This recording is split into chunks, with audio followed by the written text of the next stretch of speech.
Hi guys, I'm Holly Haynes, and for those of you that don't know me, I am the founder of the Wellness Warriors, as we call ourselves, and the host of tonight's sneak peek event.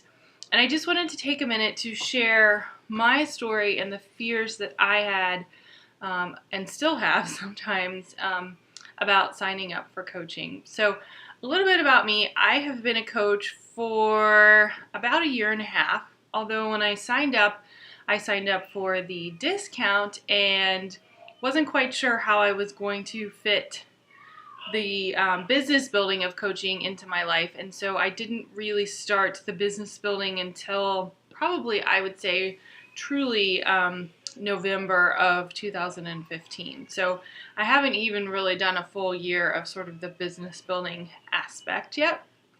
I started my Beachbody journey with the 21-day fix. I actually did not know my coach in person or personally. I followed her style blog and liked what she was doing and signed up for one of her groups, and then it sort of evolved from there. And I saw her running her own business, and she was a teacher, and she had a young baby, and I was like, oh, maybe this is something that I should think about. Then when I did the 21-day fix, and after having twins, I lost about 35 pounds doing that program, and I really felt like I sort of got myself back.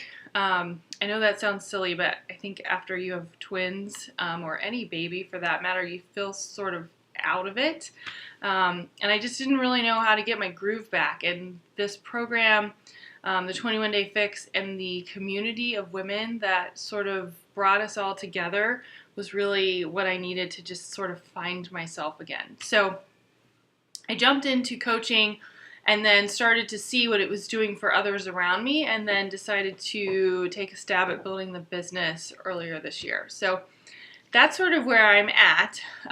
Of course, I had major fears when I started. The number one fear being I work full-time as a director of consulting in IT, and I work a lot with executive level people every day, and I was worried what they would think. Would they see me on Facebook? How was I going to post all of this information and I work full time? How would they interpret me doing something on the side? Sort of what would really people think about what I was doing, and how would they perceive it?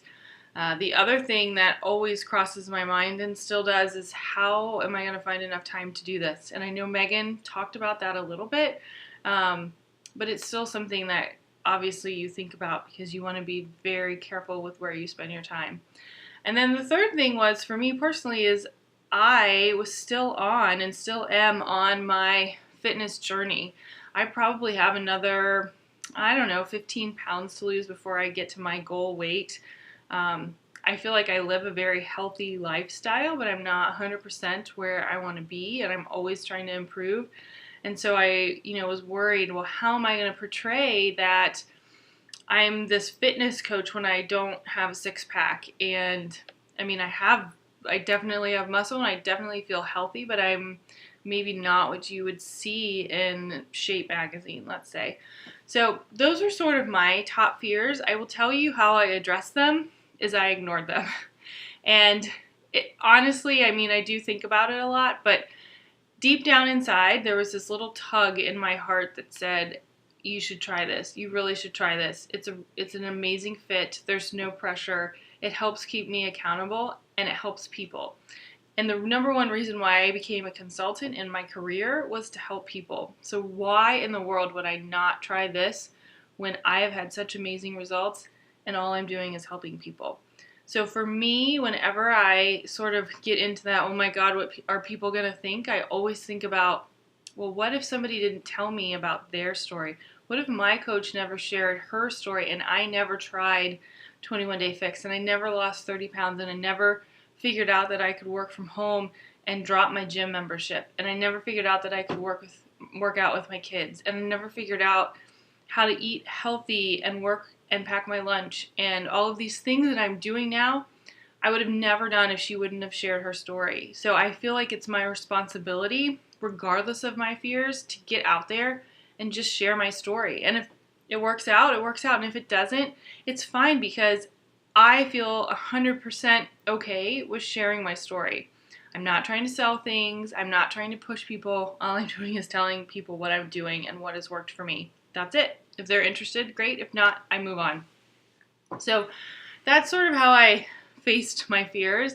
I think as you grow, people start to realize that you really are in it. I will say, sort of 6 months in, I've had a couple of colleagues saying, wow, I really think what you're doing is great, and I have been following your page, and it really inspires me to get up and be active before work, or it inspires me to work out with my kids. So people will catch on, and then you will feel even more inspired to keep going.